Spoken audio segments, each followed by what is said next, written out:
একই রাস্তায় তিনবার টেন্ডারের অভিযোগ, তিনবার টেন্ডার করে সরকারি টাকা আত্মসাতের অভিযোগ, প্রধানের পদত্যাগের দাবি স্থানীয়দের। গলসির ১ নম্বর ব্লকের লোয়াপুর কৃষ্ণরামপুরের ঘটনা। একই রাস্তায় তিনবার টেন্ডারের অভিযোগ সামনে আসছে। গলসির ১ নম্বর ব্লকের লোয়াপুর কৃষ্ণরামপুরের ঘটনা। তিনবার টেন্ডার করে সরকারি টাকা আত্মসাতের অভিযোগ উঠছে। তিনবার টেন্ডার করে সরকারি টাকা আত্মসাতের অভিযোগ এবং প্রধানের পদত্যাগের দাবি জানিয়েছেন স্থানীয় মানুষজন। আপনাদের জানিয়ে রাখবো, একই রাস্তায় তিনবার টেন্ডারের অভিযোগ, তিনবার টেন্ডার করে সরকারি টাকা আত্মসাতের অভিযোগ উঠছে। প্রধানের পদত্যাগের দাবি স্থানীয়দের।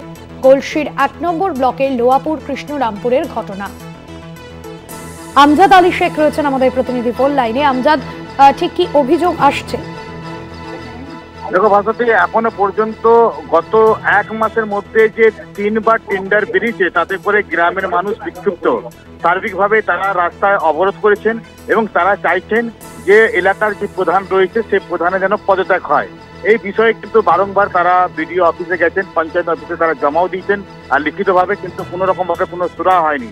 তবে এই অবস্থাতে কেন এরকম ঘটনা ঘটলো, যেখানে মুখ্যমন্ত্রী কয়েক কোটি টাকা পাঠিয়েছিলেন এখানে কাজ করার জন্য, সেখানে রাস্তার এই অবস্থা, নিকাশি অবস্থা ভালো নয় এবং পুকুর খাল যেখানে ছেলেমেয়েরা কোনো রকম ভাবে পড়তে যেতে পারছে না।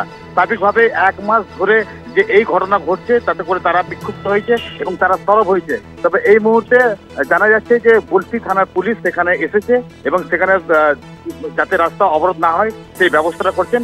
তবে যিনি প্রধান রয়েছেন তিনি কিন্তু কোনো রকম ভাবে তাদের সঙ্গে দেখা করছেন এবং প্রধানকে দেখাও মিলছে না।